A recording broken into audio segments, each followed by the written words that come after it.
aliyeniita au aliyenipokea ni mama mwenye makamu, sawa na bibi. Tunaombea familia yake.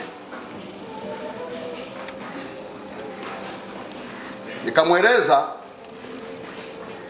kuna vitu vipo ndani ya nyumba. Hivi vitu vinawatesa sana. Kama mnaruhusu tuviondoe. Mwambie mzee. Akamuita mzee, akamwambia mtumishi anasema kuna vitu humu ndani, kwa hiyo kama inawezekana viondolewe. Mzee akasema viondolewe.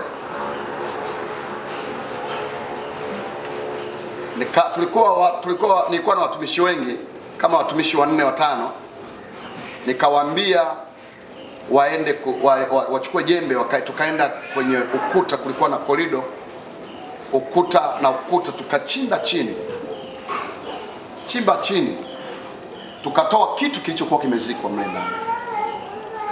Nikamwambia mzee wa hilo boma, mzee wa hiyo familia, nikamwambia mzee, kama hiki kitu ni cha kwenu, tuombe kubatilisha, maana kitarudi kwa aliyekileta. Mzee akasema sio mimi, mama, sio mimi. Sisi na watumishi, mimi na watumishi tuliokuwa pale, tukakichoma na watu wakashangilia, tukashangilia wote.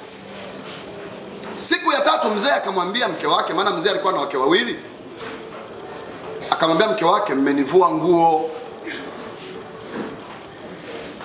Na akamuhama yule mwanamke, akaenda kwa bibi mdogo, kahama mtaa. Akamwambia mmenivua nguo. Haikuisha wiki, yule mzee aliugua sana. Akawaambia watu nipelekeni hospitali ya Ngaramtoni ya Seriani. Wakampeleka kule, hakuchukua wiki, yule mzee alikufa. Kulikuwa na askari kabisa, ambaye yule askari alimzuia mke wake asije maombi. Alimwambia sitaki, maana walianza kusumbuana taratibu, lakini ikafikia wakati akamwambia, sitaki kukusikia umeenda kwa huyo mtumishi. Na leo nikwambie, ukimwona mtu anazuia maombi kwa nguvu zote, anakuzuia usiende maombi, zipo sababu 2. Sema amina. Amina. Zipo sababu 2. Katika moja anayo.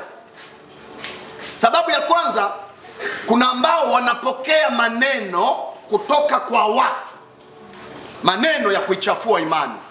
Sema amina. Amina. Maneno ya kuichafua imani. Pengine akisema kwamba makanisa hayo, makanisa sijui matundubari, makanisa yani kudhofisha mazingira yanayofanya ibada. Makanisa ya matundubari, makanisa sijui nini, makanisa hayo, umeacha makanisa. Yani hiyo ni namba 1. Lakini namba 2, na hii ndio kubwa, walio wengi wanazuia watu wasiende kwenye maombi kwa sababu wana vitu vyao, wana maagano yao, wana mairizi yao, wana uchawi wao, wana waganga wao, wana mahali ambako wanaenda kuchukua vitu vyao. Kwa hiyo maombi yanaharibu vitu vyao. Kwa hiyo anakuzuia usiende, ili usiende kuharibu vitu vyako.